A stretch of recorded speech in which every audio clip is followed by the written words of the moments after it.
Okay, so we're gonna be looking at TSdL Season 13. I think this is their finals round. First round of the finals. Top 32 to 16. Just decided to take over casting just to, learn out about global meta and stuff. So first off, we're looking at the box. I'm not sure what the meta looks like in global, but looking at both of these teams, they're pretty... Okay, I wouldn't say standard, there's a TRS here, but they're both pretty offensive. With Absoul having a lack of a proper tank, that's just Grenshell and Poliao as the physical tanks. Meanwhile, Winston has one Lightbringer, and then he has CC White. So first bans on Awaken on both sides, and we see two AoE bans for Winston, and same goes for Absoul, they're banning identically. Z2 plus Grenshell for player 1. Let's see how they respond. I'll fix the chat in a little bit. When they are selecting skills, chat is disabled right now. Didn't have time to copy the link. Lightbringer and Lost Head bans. So he doesn't want to face the legit tank. Just Grenshell is enough. Okay, pretty much a mirror match. We are playing on the shipwreck with two aquatic units, and one of them gets picked up here. Backlane for player 1. Meanwhile, for, I don't know, is this Elaine? I'm not quite sure what she does, I just know that she has like some kind of stacks based on her damage instances dealt, and then she has some kind of attack again. But I'm not sure about her actual range and that kind of stuff.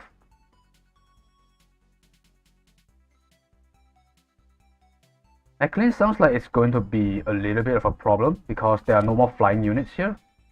The only flying unit is Grenshell, that's been picked up already. Die Hard and CC White ban. Okay, Yenny gets picked up here, so it's pretty difficult to get initiative with just this, I think. It's just relying on Grenshell, and then Yenny will try to play around the water tiles with a portal. See where that goes. Okay, the second water boy gets picked up. Pretty fast ban here, Luke and Gintoki. That's the final two bans, leaving Pepsi and Oboro.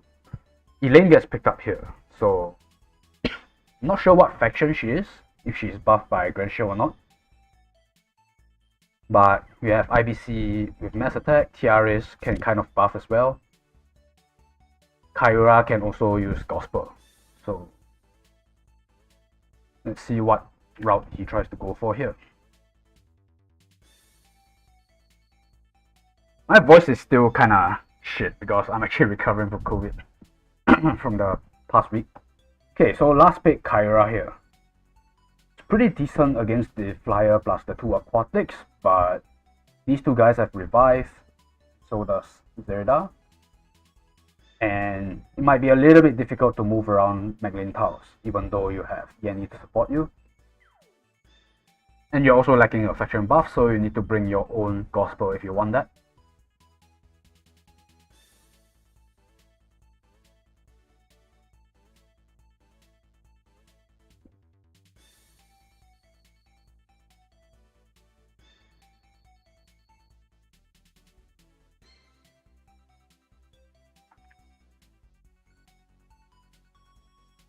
Check a little bit.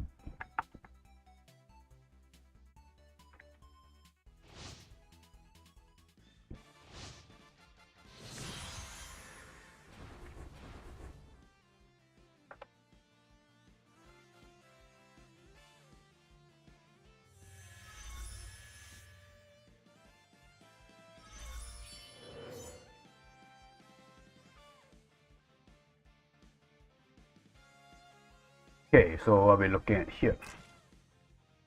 S/Grenshell, this is standard McLean.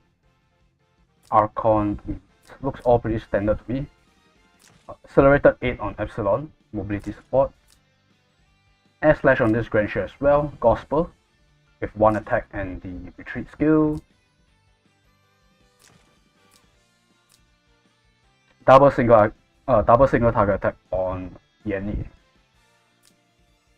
Take a bit of time to read what this does. I know her 3C is a single target attack, and then she has 2 AoEs.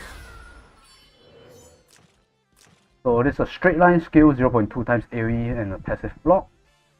Passive block might be pretty good against this because, you know, 2 passive revives, and there's no real dispel here other than their own act against.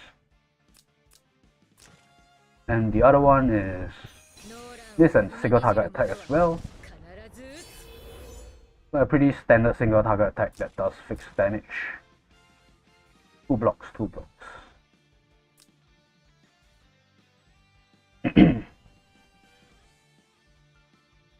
Draft wise, I think player 1 has a bit of an advantage because it's kind of difficult for player Absoul to initiate. I feel like this thing's 6 mobility, but it doesn't have an attack again. And it's very easy to tell where Arang Kelmo is going to come out from the portal, depending on where you put it. And if you walk up too far in front, that just, you know, Archon is just going to initiate on you, get the Zerida ball there, and then Zerida's going to come in and take 1 more. So I think Winston has the initiative based on this draft. But you can't see danger zone in live spectate. I can't really see how far Kyra can go.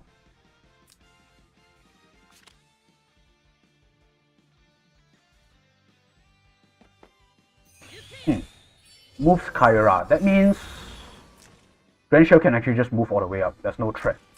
Both of them won't be able to threaten Grandshell if she moves around here.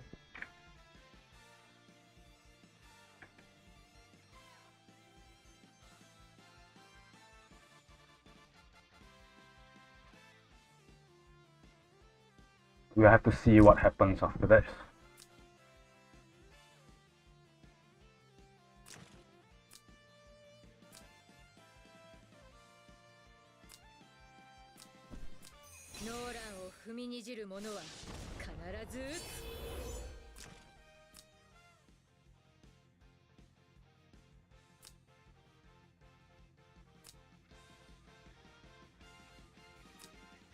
That seems pretty similar across the board. Probably the same exact build. Grandshell moves bottom instead of forward, so without a breeze, she won't be in range to engage, I think. 2, 3, 4, 5. 1, 2, 3, 1, 2. Yeah. That's an S- range, I think. I'm not too familiar with this unit yet.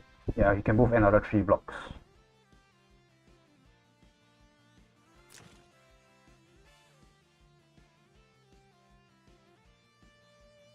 Pretty sure S- doesn't kill though, so it doesn't matter.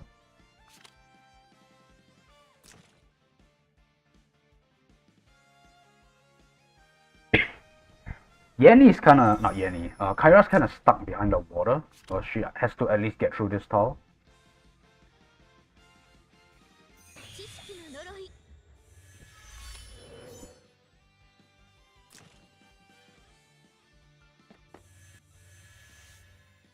Okay, Archon's in range to do his thing, I think. 1, 2, 3. Yeah, Tidal Surge, 2 blocks.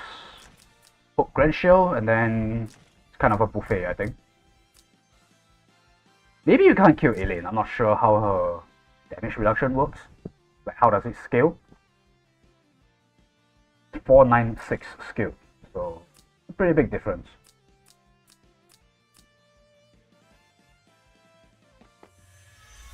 If you can get Yenny, I think it's not too bad, because after that Kyra's gotta get crippled because she doesn't have 4 teammates anymore.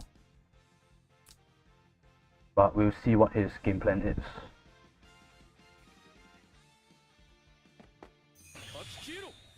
Yeah, he's anticipating the Yenny dying, so he's moving the Zerida away because we don't want Zerida coming in and then, you know, immediately just directly killing off the other Zerida. Pulls the Grandshell, puts her mobility down -2 on her. Yeah, so this Grandshell, oh, you just trade for the Grand Show, which is pretty decent. It's the unit with the highest strike range right now. But the Soul Scrap from Winston is not very functional right now. Yes, you can just come in and air slash, but I don't think Kyra is worth it of a kill, especially after she's crippled.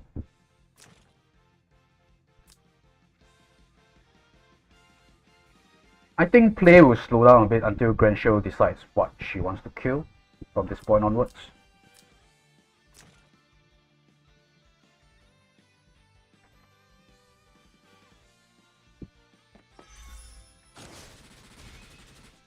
Oof. Crystal Warlock's Yenny cannot even take out 1 life of Archon. 746 MDef. With the faction buff from Granshell, it's actually quite significant, I guess. And Yenny doesn't have enough to break through last rites with this troop.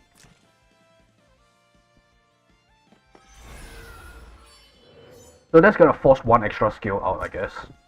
But Elaine can just passive block, and then yeah, Kyra can just normal attack it.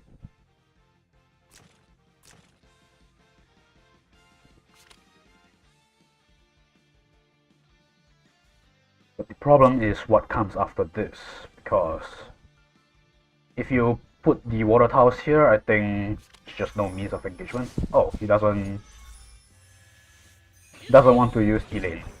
I mean, I'm not familiar with this unit, but I don't know, is there a particular reason you need to save this skill? 3 rounds cooldown, so it's actually pretty long for a 0.2 times AoE skill. But what else are you really saving it for?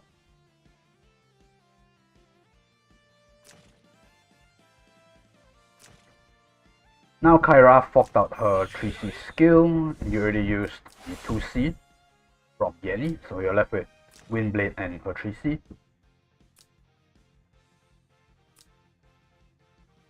And you haven't even finished off the kill on Archon.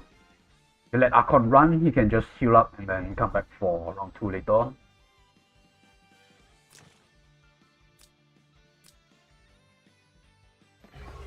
But both of these guys don't really want to get too near those scrap, so not sure how he's gonna deal with this.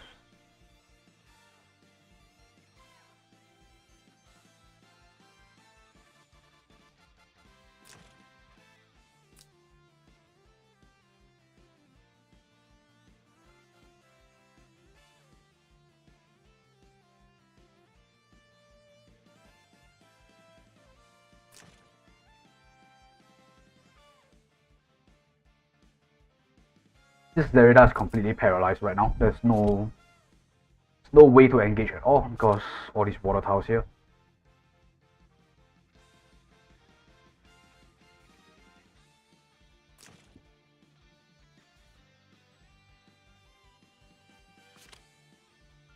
Actually, I don't even think this Elaine can reach because it's 1, 2, yeah, I can't even reach. 1, 2, 3. And this will be 3 cost, I think, because it's 2 plus 1. Can't even reach. She has 7 stacks of this thing here, which is an egg again next turn, I believe. I'm not sure how it works though.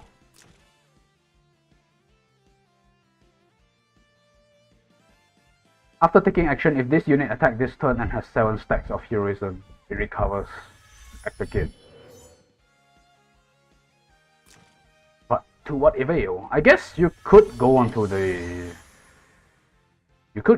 portal, you do an AoE, you come out here and then you kill him.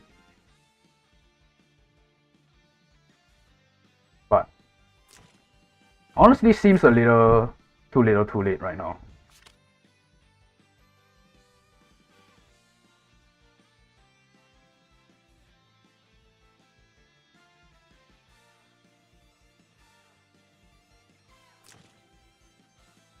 Gets no skill, you're left with a fireball. And if your 2C couldn't kill Archon, I don't think your fireball's gonna kill anything else. Not fireball, Windblade. You can probably kill Granshell, but if Granshell is in, then she probably already did a job.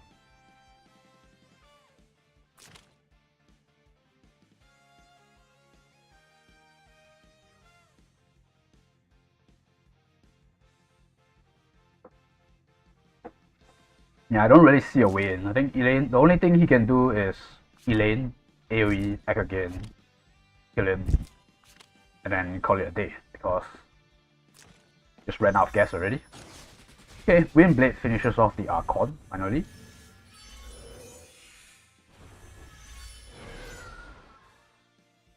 So Absoul activates his Zerida, but it doesn't really touch anything. And McLean just picks up the Kyra kill.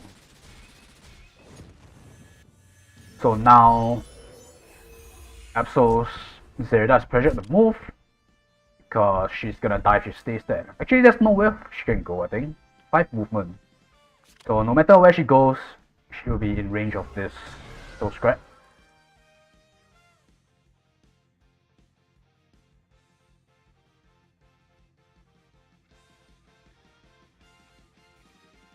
And then it's kind of up to Elaine to literally kill everything else. It's not mostly physical unit, so maybe she can kind of survive and rely on her talent to sustain herself. Oh, she is actually Strat. Interesting.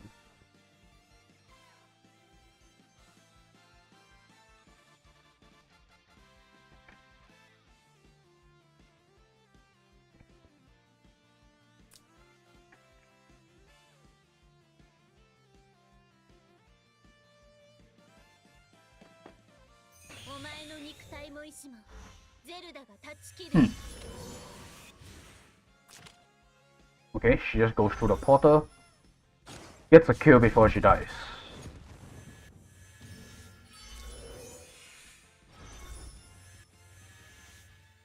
At this point, you're not really forced to... You're not forced to take this with Zerida because you can just take it with 2 attacks from Epsilon and Windshield. Zerida probably wants to find the Elaine kill.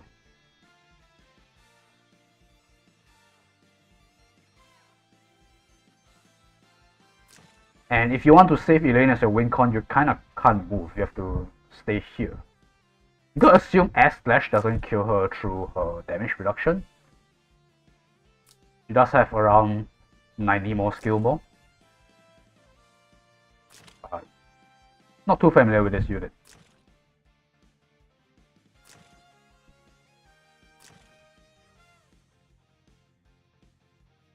I would just start with Epsilon and then just finish it off with like Air Slash or something. Because both single target skills are down from Ardent Kilmo. And if you Air Slash, you enter... I don't know if you enter danger zone. I'm not sure how the shield works. Oh, okay, Zerida goes in. So we do trade the Zerida's 3C. And it still forces the Elaine to come out to settle the Zerida.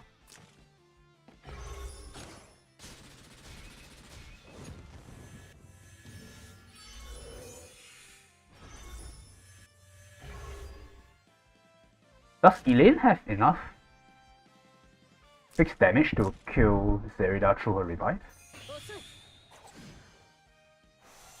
It doesn't look like it right now. The act again is burnt.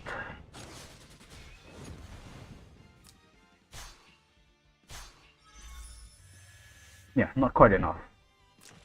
7 movement. 1, 2, 3, 4, 5, 6, 7. Okay, so Epsilon can't reach. And I don't think Grand Shield can do enough damage. Grand Shield can probably just park somewhere behind here because there's only a single target attack left. Oh. Ooh, we're just going in for the attack. That attack down, yeah, that's not enough for a kill. But at this point, what are you gonna do? Drop a 3C, pray for the breath? Nah, pray for the best, I suppose. Unless you get a silence on Epsilon, this game is pretty over. Because even if your AoE kills the Zerida, Grand Shield cannot be debuffed now because she has the shield.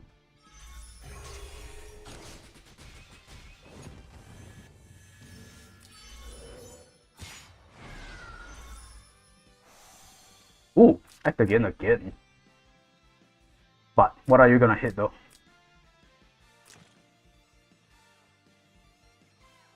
Yeah, you only get the reduction when forced into battle, so you gotta take a lot of counter if you hit either of these two units.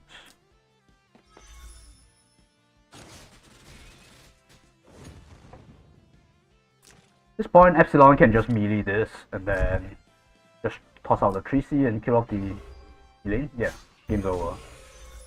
That's not gonna save you, pretty sure. Yep. Game for game 1. Winston takes the lead.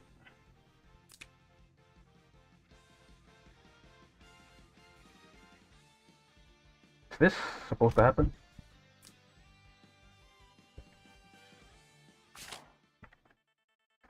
Plains of Strife. The most boring map, I think, that Langrisser currently has. Interesting, this poly is holy class. Not sure what's the rationale for running holy class.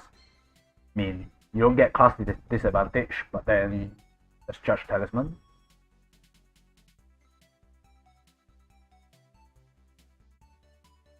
This box doesn't have Lightbringer either, so it's not like you want Lightbringer's buff or anything.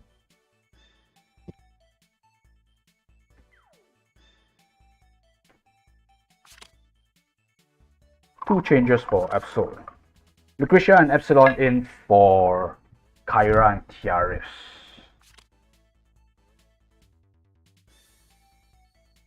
So it's literally 0 healers now. And in player 2 Winston's side, we have no changes. Don't change what's already working.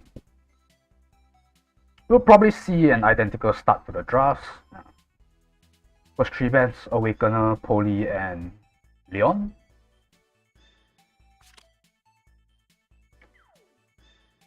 Okay, we get to see the Wet Hand plus D2 combo this time. Let's see if Winston responds with CC White. Actually no, he can just pick a legit tank. He has Lightbringer. So you can kind of stop the initiation from these two. Your Lightbringer will die for it probably, but after forcing out the skills from these two units, you should be able to just win from there.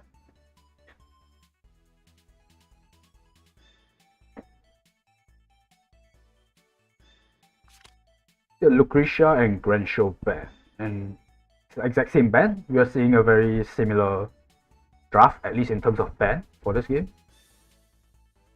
The exact same bans.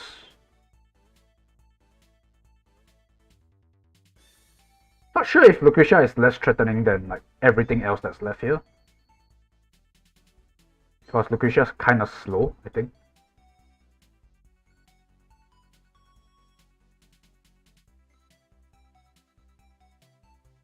Third pick, Elaine. She still needs a attack buff from somewhere though. And I think only IBC can give it to her. Or the Oath from Die Hard.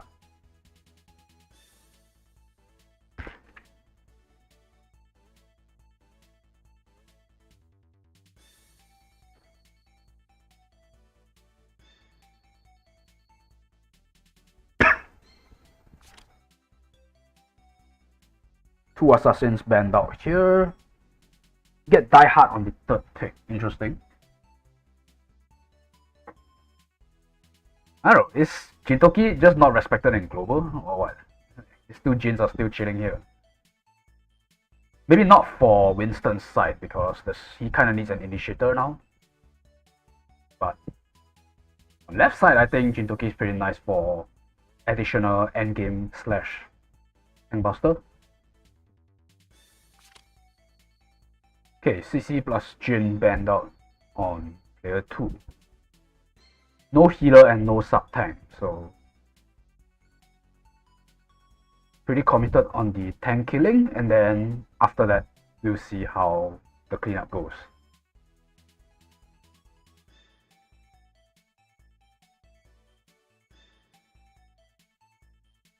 Epsilon. Is Elaine Meteor? Okay, I can just check right now.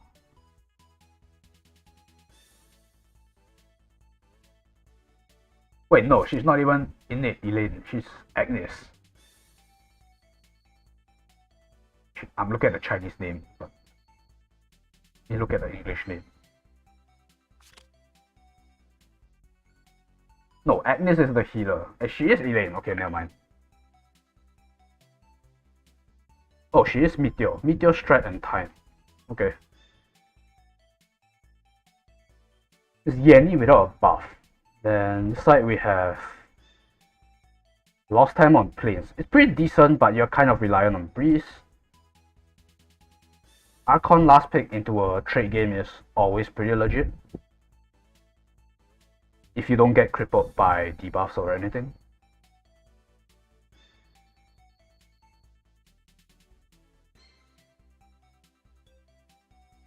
I would say overall, Winston still has the better draft.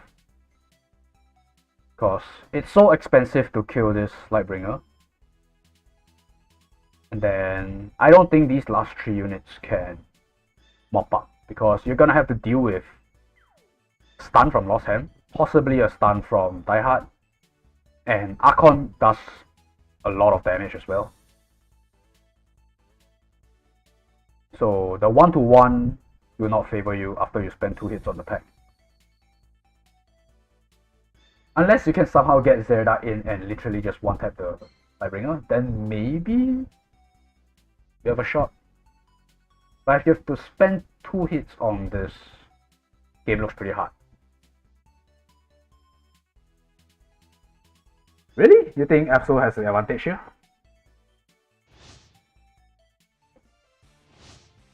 We have to see if I'm correct or wrong.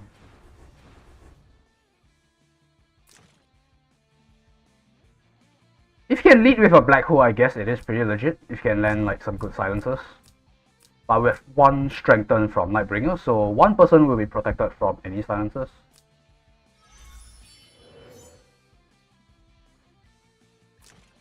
There is a little bit of AoE from both Elaine and Barankelmo.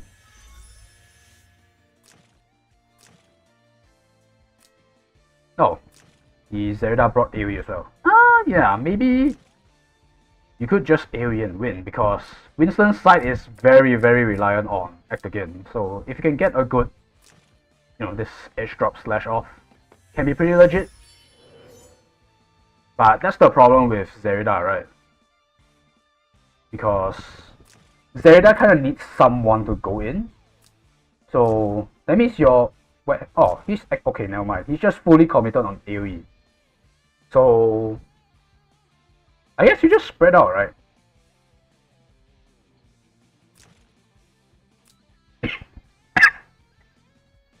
I'm going to assume that Elaine can straight up 1v1 the Lightbringer, because you do enough fixed damage procs to get your Act Again.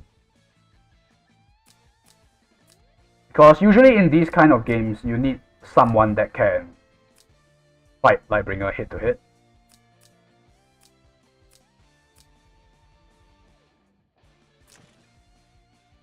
Initiator will probably be Wetham or Yanni.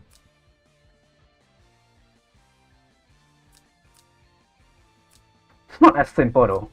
Wetham has a heal block on the AoE, but then if you can survive and get rid of the heal block, all these guys actually have their own sort of healing. Lost Hand has Senses and the 3C to heal. Archon, if you have exclusive, which I don't see why you wouldn't, you will always heal 20% when you Act Again. Die Hard will also heal as long as you are near a female unit as well. So you kind of have to land all your AoEs together, otherwise it doesn't mean much.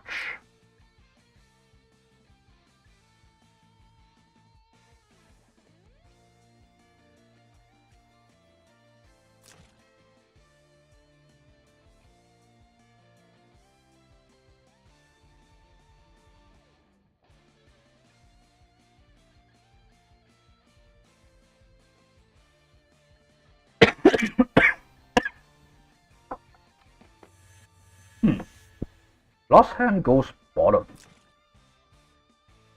I'm not sure about that.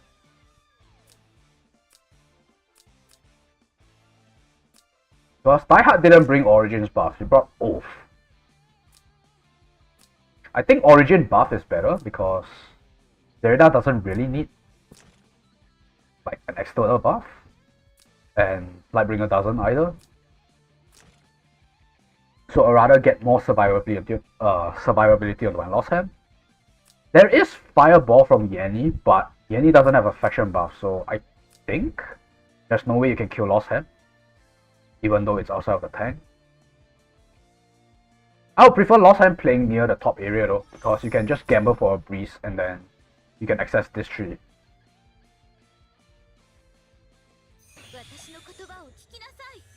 Right now, the access point for Lost Hand is basically these mountains.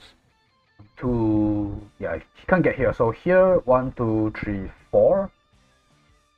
He kind of walked in. Yanni kind of walked into Lost Hand.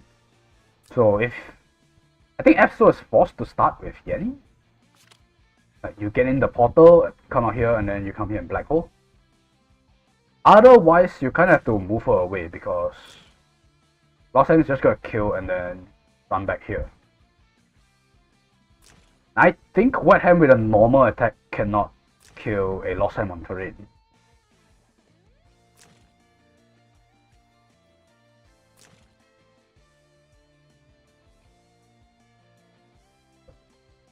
One, two, three. Yeah, Pepsi's a bit far as well. What the hell is this skin? This is Cougar skin. Werewolf with pants.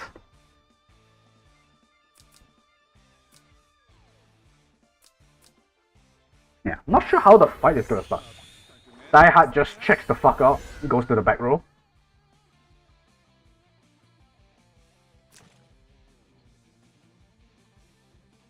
I think this game, you just kind of try to push your Lightbringer as far up as possible. And if Absoul doesn't deal with it, then your Zerida's just gonna jump onto the Lightbringer once something is near enough. Other than that, Lost Hand can kind of do his thing, I guess. Pretty sure you don't need an attack buff to kill this, so you don't even need to wait for one from Lightbringer.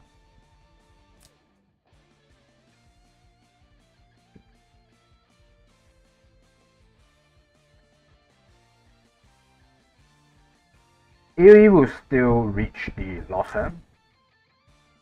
But again, unless you silence the Lost Hand, you're gonna just die for free. Because you cannot reflect with Yanni if you are not stun immune.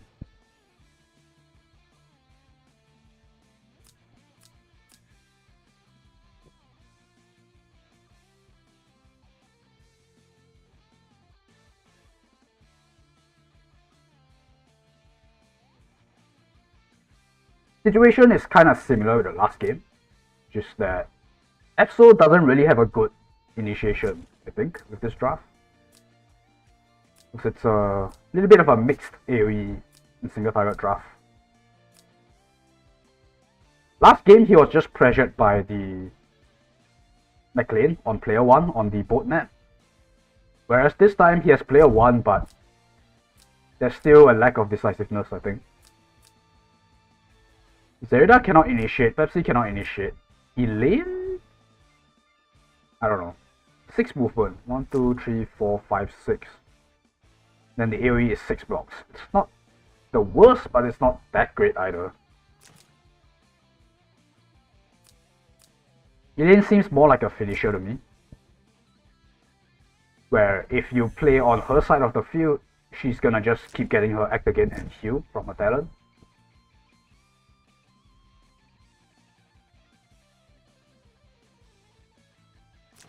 When I'm just chills below or behind Adam Kelmo.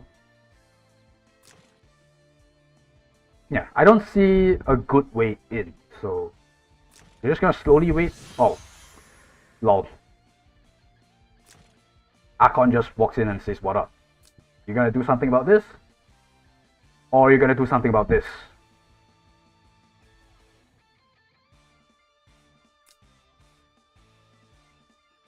Yeah. You move Yanni, this guy dies to, or at least Archon gets an initiation. And if you move this guy, That's just Yeti dead, right?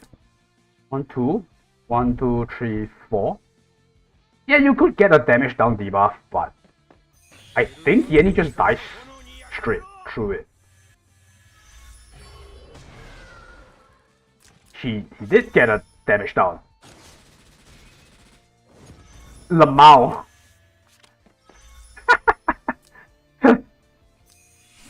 He got the one debuff that he needed to survive that. So that's unlucky.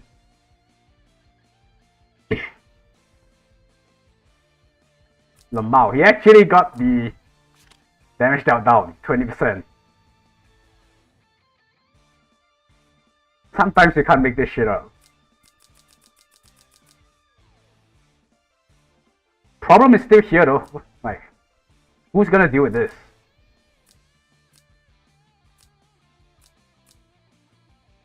No one really wants to touch this. Like, anyone that touches this will have to say hi to Archon. 4, 1, 2. Archon's a bit out of range to go on the Yeti. Yeah.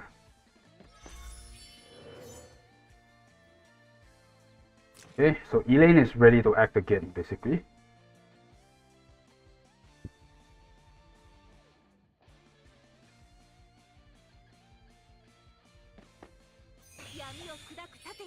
If that Lost Hand killed this, I think game's just over, because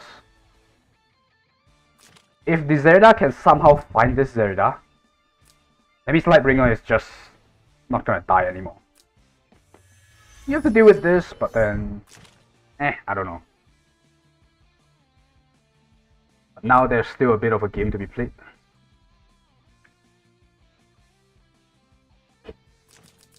This shit is single target. Like, I'm pretty sure if it was an attack down debuff, Yeti would still die. Damage dealt down was the only way he could survive.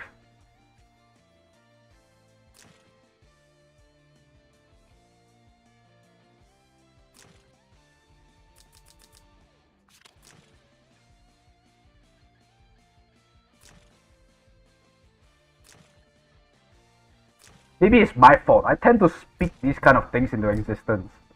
So maybe it's my fault.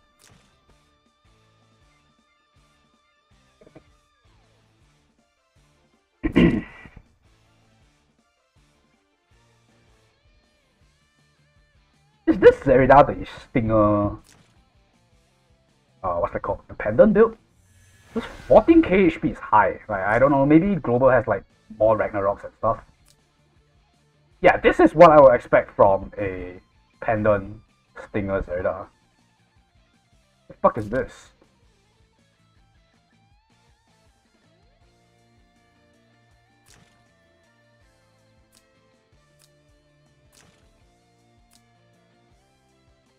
This game goes back into a bit of a standstill. Yeah, even though this thing failed kill, it's still kind of difficult to initiate. These two guys are outside of guard, but Wet Hand probably can't kill them with a single target attack. Maybe Lost Hand dies, I'm not sure, but I think it's not. Like, even Air Slash might miss the kill.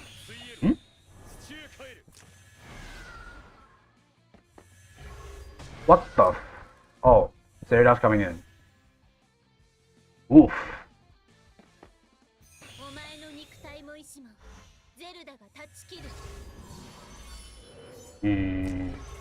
Yeah, he's just gonna toss that out. No fucking around. And then the AoE will kill the Yeti. So this basically forces this Zerida to immediately take the kill on Zerida. And then after that, Archon will get his play. I don't know if Archon can kill this because of the damage reduction. It's physical damage taken, so maybe the Glacials will help? Not sure if they are familiar with this matchup. But either ways, you could just chill out and take the Epsilon kill. Yeah, actually I would just take the Epsilon kill because you have a whole ass Die Hard behind here. And you can just kill this with a stun later on, if needed. I'll just hope the Epsilon kill it and force the Elaine to go on the Archon. And then you just play the 3v2 from there. There's no need to fuck around with the physical damage reduction. Damage dealt down again, but nah, Pepsi's not surviving there.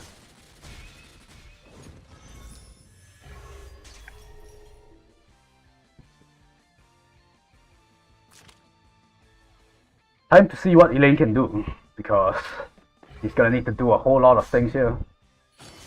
That's... ooh. Okay, Elaine actually just straight up kills both of them. Does she dispel? No, it doesn't, so... my gosh, she almost died from that counter.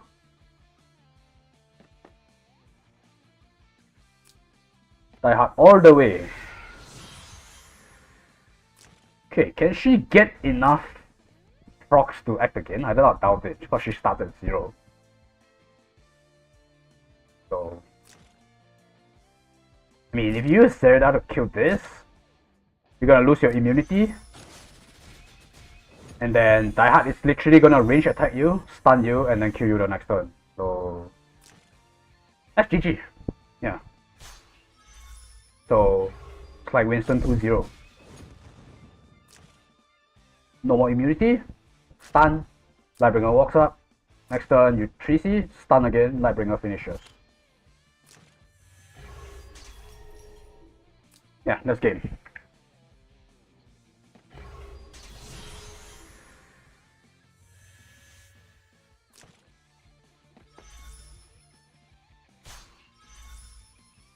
Wind Wall, not gonna help I think. Another one.